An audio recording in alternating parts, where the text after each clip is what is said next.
ಶಿವಾಯ್ ಕೇವಲ ನಂದಿನಿಯನ್ನ ನೋಡುತ್ತಿದ್ದ. ಅವನಿಗೆ ನಂಬಲಾಗ್ಲಿಲ್ಲ. ಕಳೆದ 3 ವರ್ಷಗಳಿಂದ ಬದುಕುತ್ತಿದ್ದ ಹುಡುಗಿ ಹೇಗೆ ಇಷ್ಟು ಬದಲಾದಳು ಅಂತ.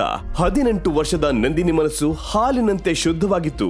ಆದರೆ ಈಗ ಎಲ್ಲ ಬದಲಾಗಿದೆ. ಅವಳಿಗೆ ಕೇವಲ ಹಣ ಬೇಕು. ದುರಾಸೆ ಜಾಸ್ತಿಯಾಗಿದೆ. ಬ್ರೋ, ಶಿವಾಯ್ ಮಹೇಶ್ವರಿ ಯಾರಿಲ್ಲಿ? ನಾನೇ ಶಿವಾಯ್.